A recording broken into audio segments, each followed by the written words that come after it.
السلام علیکم ورحمۃ اللہ وبرکاتہ۔ آج بھی میں آپ کے سامنے چند احادیث لے کر حاضر ہوں، ان کا ترجمہ سماعت فرمائیے۔ اعوذ باللہ من الشیطان الرجیم، بسم اللہ الرحمن الرحیم۔ پہلی حدیث میرے سامنے اس وقت ہے بیمار کی عیادت۔ حدیث کا نمبر ہے 1437/1۔ اس میں ابو موسیٰ رضی اللہ عنہ سے روایت ہے کہ رسول اللہ صلی اللہ علیہ وسلم نے فرمایا کہ بھوکے کو کھانا کھلاؤ، بیمار کی عیادت کرو اور قیدی کو چھڑاؤ۔ یہ بخاری شریف کی حدیث ہے۔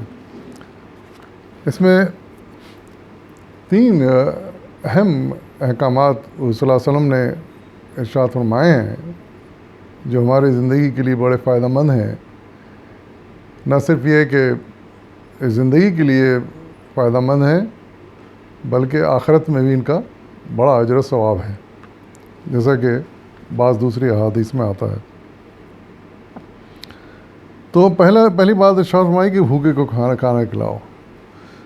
تو یہ تو قرآن نے بھی اور حدیث میں بھی جگہ جگہ ہم کو اس کی نصیحت کی گئی ہے، اس پر ابھارا گیا ہے کہ بھوکوں کو کھانا کھلائیں۔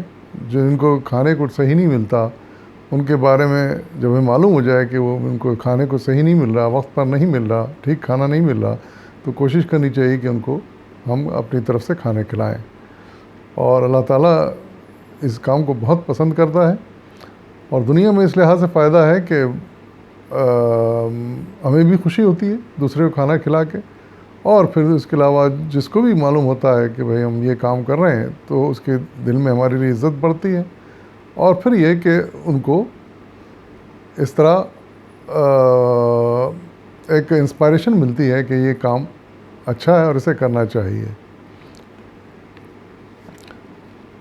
دوسری بات ارشاد فرمائی کہ بیمار کی عیادت کرنے جاؤ۔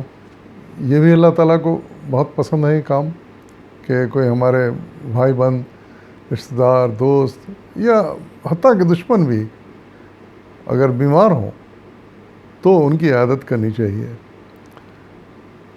یہ بہت پسندیدہ کام ہے اللہ تعالیٰ کے نزدیک، اور اس سے انسانیت کا شرف بڑھتا ہے، کم نہیں ہوتا، ہمارا انسانیت کا شرف بڑھتا ہے۔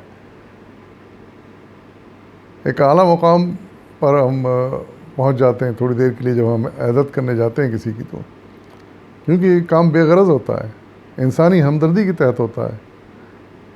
تو اور پھر جو بیمار کو جو خوشی ملتی ہے مریض کو کہ ہم اس سے پوچھنے گئے، اسے عیادت کرنے گئے، اس سے اس کی صحت پر بھی اچھا اثر پڑتا ہے۔ تو یہ سارے فوائد ہیں۔ تو ہمیں کوشش کرنی چاہیے کہ جب بھی ہمیں پتہ چلے کہ ہمارے کوئی دوست، احباب، رشتہ دار یعنی کوئی بھی بیمار ہو گئے ہوں، ہمارے پاس فرصت ہے، ہم جا سکتے ہیں، تو ضرور اس کی عیادت کے لیے جائیں۔ اس کی نصیحت قرآن میں بھی آئی ہے، اس کی نصیحت حدیثوں میں بھی آئی ہے، اور اس کا بڑا اجر و ثواب اللہ تعالیٰ کے یہاں ہے، بڑا پسندیدہ کام ہے اللہ کی نظر میں۔ تیسری نصیحت جو کی گئی ہے کہ قیدیوں کو چھڑاؤ۔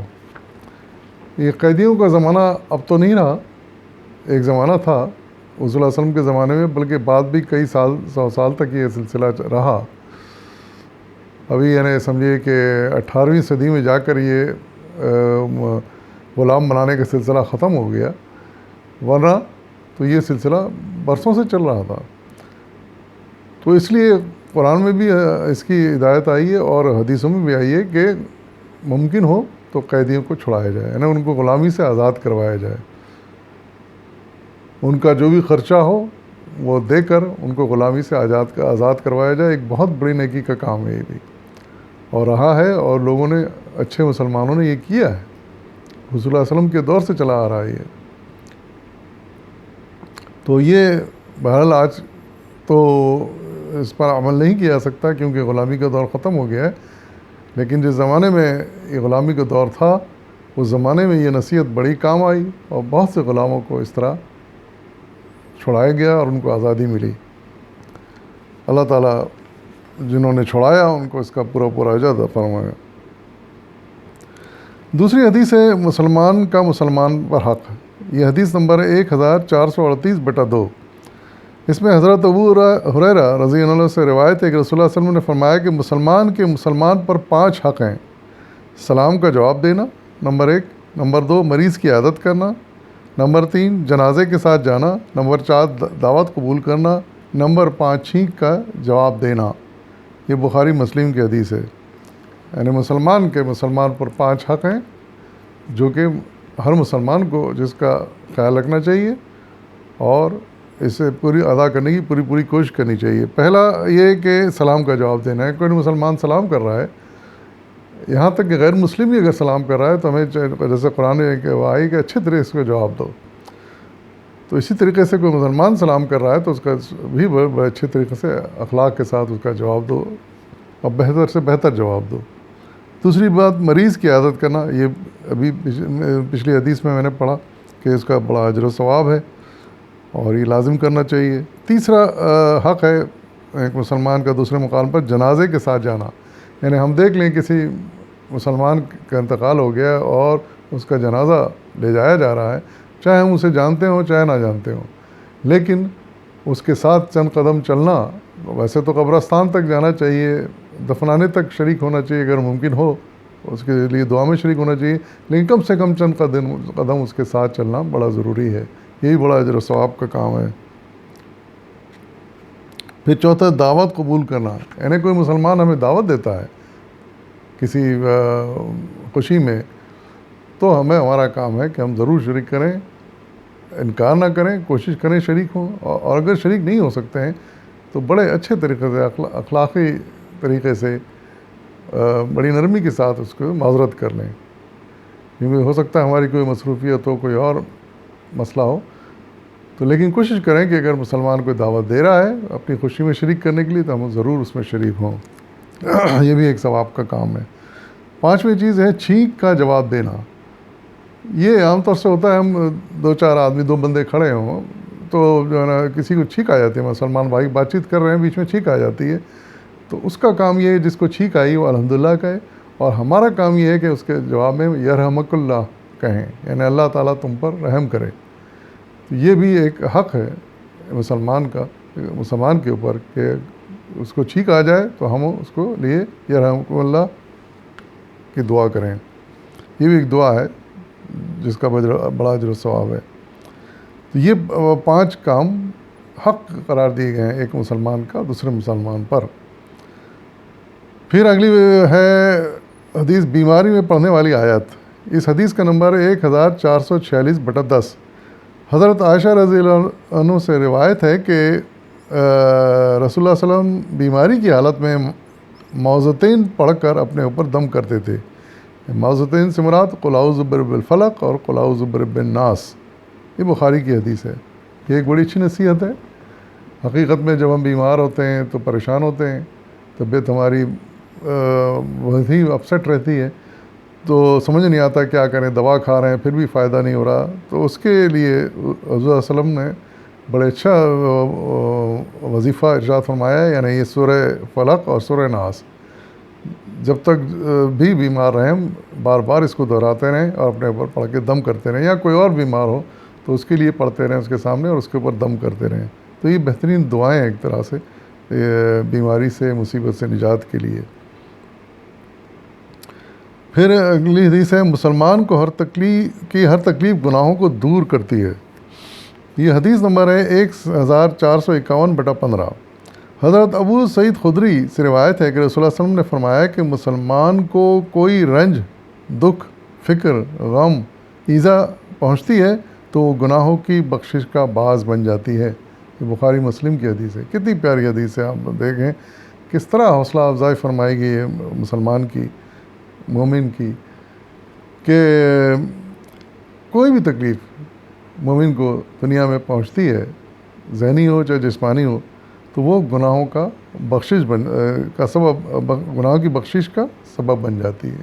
کیا بہترین بات کہی گئی ہے، اور ہمارے لیے کتنی اچھی خوشخبری ہے یہ اللہ تعالیٰ نے ہم کو دی ہے۔ تو ایسے موقع پر ہمیں پریشان نہیں ہونا چاہیے، صبر سے کام لینا چاہیے، ہمت سے کام لینا چاہیے، اور یہ اطمینان رکھنا چاہیے کہ یہ بیکار نہیں جائے گی، جو تکلیف ہمیں پہنچ رہی ہے اس کا ہمیں بدل ملے گا، یا گناہوں کی معافی کی شکل میں ملے گا، یا پھر ہمیں اس کے کچھ ثواب مل جائیں گے، یا ہمارے درجات بلند ہو جائیں گے جنت میں۔ پھر اگلی حدیث ہے کہ طاعون کی بیماری میں مرنے والے کی فضیلت، یہ حدیث نمبر 1459/23 ہے۔ اس میں حضرت ابو ہریرہ سے روایت ہے کہ رسول اللہ صلی اللہ علیہ وسلم نے فرمایا کہ شہداء کے 5 درجات ہیں۔ طاعون میں نمبر 1 طاعون میں مرنے والا، نمبر 2 پیٹ کی بیماری سے مرنے والا، نمبر 3 پانی میں بے اختیار ڈوب کر مرنے والا، نمبر 4 جو دیوار یا چھت کے نیچے دب کر مر جائے، نمبر 5 خدا کی راہ میں شہید ہونے والا۔ یہ سب شہداء کا درجہ پاتے ہیں اللہ تعالیٰ کے ہاں۔ یہ بخاری مسلم کی حدیث ہے۔ ظاہر ہے کہ سب سے بڑا درجہ تو جو اس کا ہوگا جو اللہ کی راہ میں شہید ہوگا، لیکن باقی جو ارشاد فرمایا کہ ان بیماریوں سے یا حادثوں سے مرتے ہیں تو وہ بھی شہید کا درجہ پاتے ہیں۔ اندازہ لگائیے آپ کہ کتنا اللہ تعالیٰ مہربان ہے ہم پر، کہ بہانے ڈھونڈتا ہے ہم کو ہماری بخشش کے لیے، ہمارے گناہوں کی معافی کے لیے، ہمارے درجات کی بلندی کے لیے۔ تو یہ بھی ایک بہت بڑی خوشخبری اللہ تعالیٰ کی طرف سے مسلمانوں کے لیے۔ پھر ایک حدیث ہے طاعون کی وبا سے احتیاط، یہ حدیث نمبر 1462/26 ہے۔ اس میں حضرت اسامہ بن زید سے روایت ہے کہ رسول اللہ صلی اللہ علیہ وسلم نے فرمایا کہ طاعون ایک عذاب ہے جو بنی اسرائیل کی ایک جماعت پر بھیجا گیا تھا۔ جب سنو کہ کسی جگہ پر طاعون ہے تو وہاں نہ جاؤ، اور اگر طاعون تمہارے رہنے کی جگہ میں پھیل جائے تو وہاں سے بھاگ کر دوسری جگہ نہ جاؤ۔ یہ بھی بخاری مسلم کی حدیث ہے۔ یہ حدیث دیکھیے، اندازہ لگائیے کہ آج تک کارگر ہے یہ، آج بھی ہم اس سے فائدہ اٹھا سکتے ہیں اگر اس کے پر ہم عمل کر لیں۔ طاعون جسے انگلش میں پلیگ کہا گیا ہے، بڑی ہی متعدد بیماری ہے، فوراً ایک دوسرے سے دوسرے کو لگ جاتی ہے۔ جیسے ہمارے یہاں اس دور میں کووڈ-19 آیا، کووڈ-19 اس میں کیا تھا کہ یعنی اس قدر متعدد بیماری تھی کہ بات کرنے سے، چھونے سے، قریب سانس لینے سے، جھوٹا پینے سے، کھانے سے وہ ایک دوسرے کو لگ جاتی تھی۔ یہ ابھی حال ہی میں ہم پر گزرا ہے، پوری دنیا پہ یہ تباہی گزری ہے، کتنی ہزار اموات ہو گئیں اس کی وجہ سے۔ تو اس کا بہترین طریقہ حضور صلی اللہ علیہ وسلم نے اس زمانے میں ارشاد فرما دیا تھا۔